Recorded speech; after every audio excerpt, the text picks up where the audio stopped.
வேலூர் மாவட்டம் உணவு தொழில் என்னைக்குமே நம்மளை கைவிடாது. இங்க ஒருத்தர் சைவ உணவகம் நடத்தி மாசம் 5 லட்சம் ரூபாய் சம்பாதிக்கிறார். எப்படின்னு தெரிஞ்சுக்க ஃப்ரீடம் ஆப்பை டவுன்லோட் பண்ணுங்க. மாவட்டம் மேல்வல்லம் பகுதியில் மின்சாரம் பாய்ந்து 2 பேர் உயிரிழந்திருக்கிறார்கள்.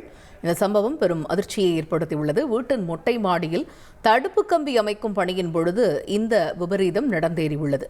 இது பற்றிய விவரங்களை எமது செய்தியாளர் பிரபாகரன் விவரிக்க கேட்போம். பிரபாகரன், வணக்கம். சம்பவத்தின் முழு பின்னணி என்ன, விவரிங்க.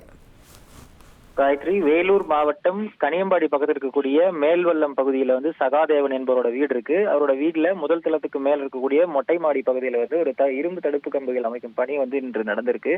இந்த பணியில பார்த்தோம்னா வேலூர் காகிதப்பட்டறையை சேர்ந்த பத்மா இன்ஜினியரிங் ஒர்க்ஸ் அந்த உரிமையாளர் முகேஷ்குமாரும் தொழிலாளி சதீஷ்குமார் இருவரும் இந்த பணியில் ஈடுபட்டிருக்காங்க. தரையிலிருந்து அந்த மொட்டை மாடிக்கு அந்த 30 அடி நீளம் இருக்கக்கூடிய அந்த கம்பியை ஏற்றும் பணியில் அந்த இருவரும் ஈடுபட்டு இருந்திருக்காங்க. அப்போது அந்த கம்பியில பார்த்தோம்னா கடைசியில ஒரு கொக்கி போன்ற ஒரு அமைப்பை ஏற்படுத்தியிருக்காங்க. அந்த கம்பி தான் மின்சார கம்பியில உரசி மின்சாரம் தாக்கி இருவரும் சம்பவ இடத்திலே துடித்து உயிரிழந்திருக்காங்க. இதுல சதீஷ்குமார் பார்த்தோம்னா ஐயப்பன் கோயிலுக்கு மாலை அணிஞ்சிருக்கிறாரு. இந்த நிலையில தான் அந்த சம்பவத்துல உயிரிழந்திருக்கிறாங்க இருவரும்.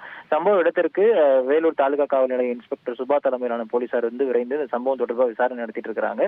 மேலும் அவர்களுடைய இருவரோட உடலும் மீட்டு பிரேத பரிசோதனைக்காக வேலூர் அரசு மருத்துவமனை மருத்துவக் கல்லூரிக்கும் அனுப்பி வைக்கும் பணியிலும் போலீசார் தீவிரமாக ஈடுபட்டிருக்காங்க. காயத்ரி, தகவல்களுக்கு நன்றி பிரபாகர்.